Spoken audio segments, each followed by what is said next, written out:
også ble oppslag over hele verden. Dette har hun lagt bak seg nå og gått så til de grader videre. Hun er tilbake med ny plate, og hun er her hos oss i kveld. Men først, dette er Rihanna.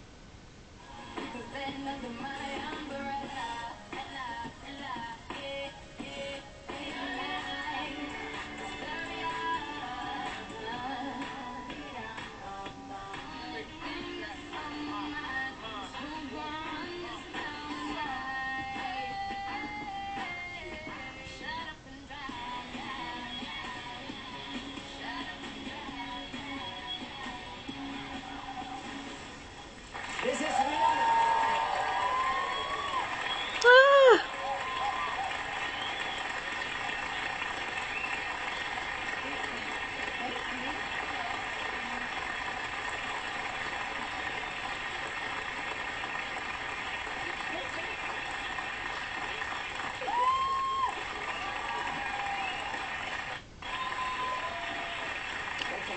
It's wonderful to have you here. Thank you. Likewise, it's a pleasure to be here. And we met before the show in your dressing room. Yes. He came to try some of my clothes. And you had quite a few. It was like how many outfits did you bring to Scandinavia? Well, on the rack we probably had, I would say 18 roughly. But we kind of knew that this was the one, but we always have options. Many options. We have had a couple of dogs here, ugly dogs. Have you met them, or did you see them? I didn't get to meet them, but I saw them from my room. Oh, you have a dog yourself? Yes, I have a little poodle. Okay. Yeah, kind of looks like my hair right now. His name is Oliver. He's fun. Oliver? Yeah. Same as her son. Yeah. Which is fun. Awkward moment. Yeah, he's a fun dog. He thinks he's a big dog, but he's like this big, and he barks at everyone and everything that comes close to me, close to the house. He's a guard dog. He's awesome.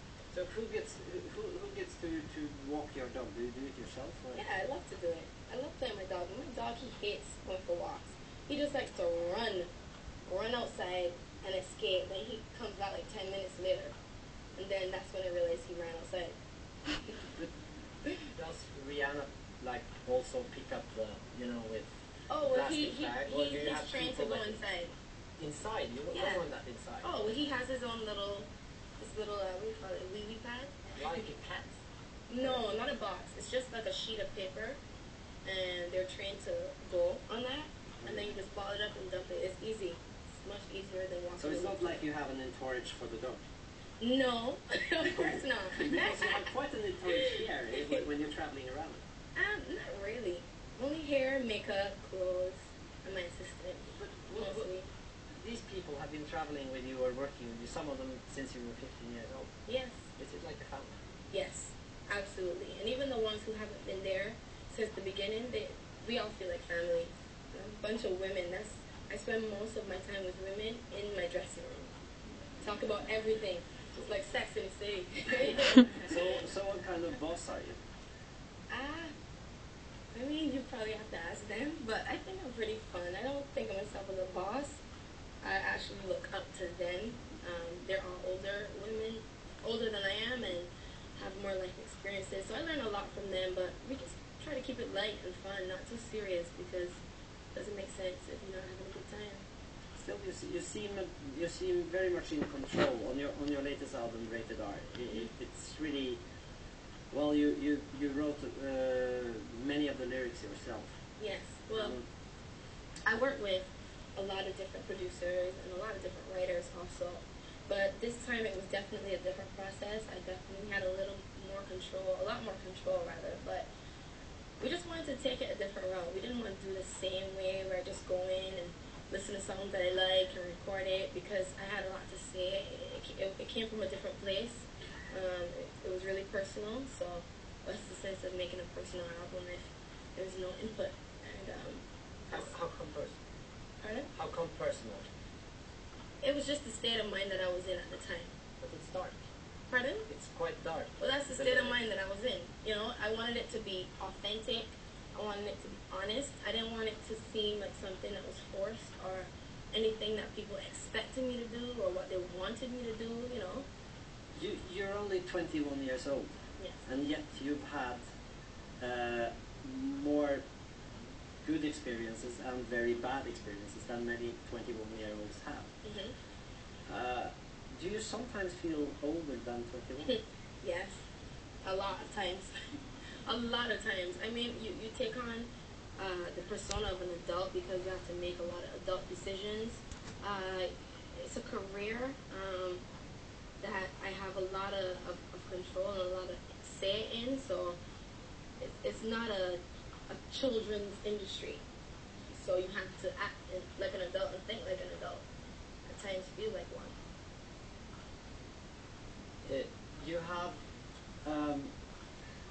You have also experienced the good side of media and the bad side of media. Yes. What have you learned about it? I mean, every day it's something else. So, I mean, after a while, you kind of become numb. At first, everything bothers you.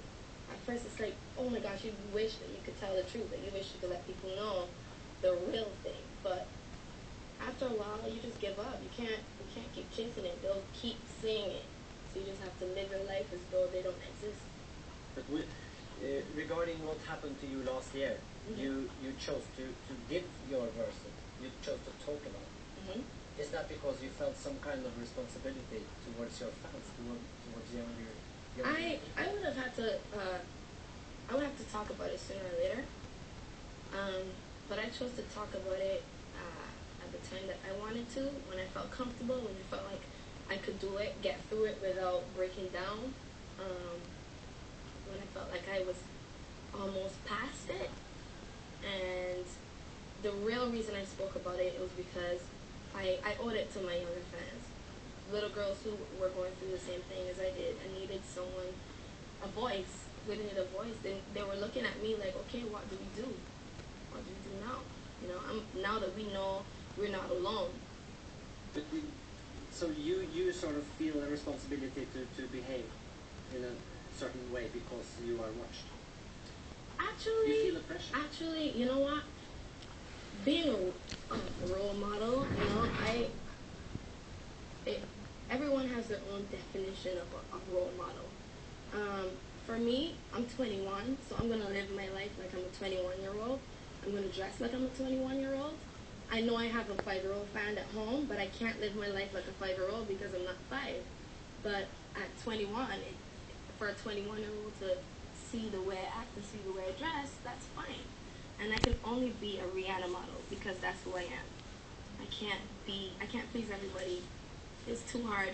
But being such a strong person as you obviously are, did it bother you to get this image as a weaker person?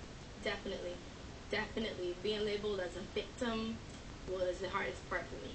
Like, I didn't like feeling like a victim or weak or having people feel sorry for me. Oh my gosh. So I just I tried to put that away as much as I could. Did it make you angry? I won't say angry. You know, it came with the territory. Of course, I went through. I was a victim. I just wish I didn't have to go through that. You know, and be a victim. But I was, so it couldn't make me angry. It was just like that.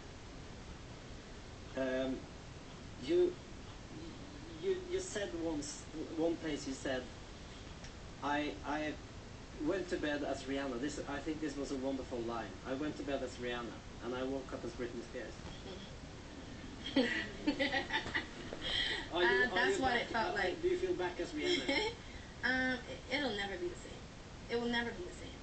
You know, different things in life happen and they change the course of your plans. They change your life. They change everything about your life. And the only thing that you can do is hold on to who you are. Still, the way you handled it, I think, also might have made you even stronger. Thank you. Am I right? Yeah, definitely. I had to keep a game face on, dealing with those emotions inside, but battling them on my own until I was ready to face the world.